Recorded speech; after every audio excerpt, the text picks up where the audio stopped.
Bonjour à toutes et à tous. Dans cette vidéo, on va voir ensemble le test de Student. Alors, qu'est-ce que le test de Student?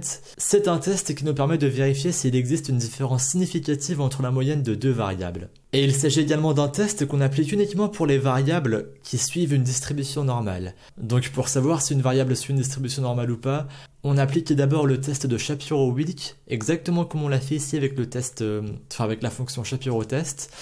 Et on avait vu que pour la variable col et la variable talak de notre étude, donc nous on a ce jeu de données là, on a vu que pour cette colonne et cette colonne juste à droite, voilà, col et talak, on a vu que ces deux variables suivent une distribution normale. Donc pour ces deux variables, on va pouvoir appliquer le test de Student. Et à l'inverse, si ces variables ne suivaient pas une distribution normale, eh bien on aurait appliqué le test de Mann-Whitney. Et c'est ce qu'on a fait dans la précédente vidéo. Et du coup, le test de Student, c'est exactement la même chose que le test de Mann-Whitney, mais vous l'aurez compris, on applique ça uniquement pour les variables qui suivent une distribution normale. Et au niveau des hypothèses, c'est exactement la même chose. On a H0, alors d'abord je vais remplacer ça, je vais mettre test de Student. On a H0, il n'y a pas de différence significative entre la moyenne des deux variables, donc ça c'est le cas si la p-value est supérieure à 0,05. Et on a H1, il y a une différence significative entre la moyenne des deux variables. Et on choisira donc cette hypothèse si la p-value est inférieure à 0,05. Du coup, pour appliquer le test, on utilise tout simplement la fonction t-test. C'est le nom de la fonction sur R pour appliquer le test de Student, parce que parfois on appelle ce test le test T de Student, et du coup chez les anglo-saxons ils appellent ça parfois le test T, mais c'est exactement la même chose. Donc là j'ai tapé t-test, et ensuite je vais rentrer la variable col, parce que c'est une des seules variables de l'étude qui suit une distribution normale, donc data col.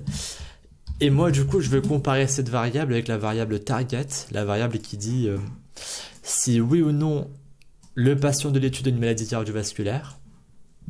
Donc, je vais taper data de la target. Et juste pour rappel, quand on avait calculé les deux moyennes, on avait vu que les patients de l'étude qui sont malades ont un taux de cholestérol plus élevé que les patients qui ne sont pas malades. Donc là, on avait calculé les moyennes. On avait obtenu 251 pour les patients qui sont malades et 243 pour les patients qui ne sont pas malades.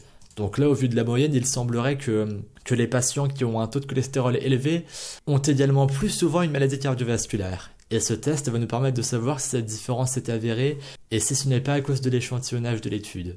Donc, on applique ce test, hop. Ah, petite erreur, c'est pas la virgule qu'il faut utiliser, mais c'est la vague, exactement comme pour le test de Mann-Whitney.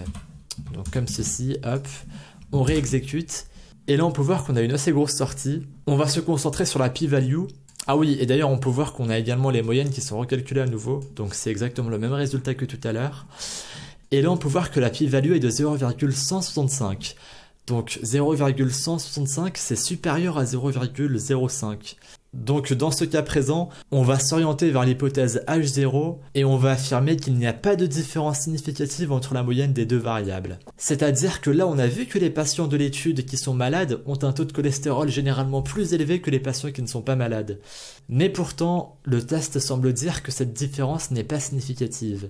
C'est-à-dire que cette différence existe principalement à cause du fait que on n'a que 297 patients de l'étude, comme on peut voir ici. Et que du coup c'est probablement dû à l'échantillonnage de l'étude. On a eu plus tendance à prendre des patients avec des taux de cholestérol élevés pour les patients qui sont malades, et que si on avait vu un peu plus de patients qui ne sont pas malades par exemple, on aurait pu également avoir des patients avec des taux de cholestérol plus élevés, mais qui ne sont pas forcément malades. Là, il semblerait du coup que cette différence soit due à l'échantillonnage de l'étude. Et donc le taux de cholestérol dans cette population uniquement, je précise bien dans ce jeu de données et pas ailleurs, il semblerait que le taux de cholestérol n'ait pas d'influence sur le risque d'avoir une maladie cardiovasculaire. Alors, il me semble que dans la réalité c'est le cas.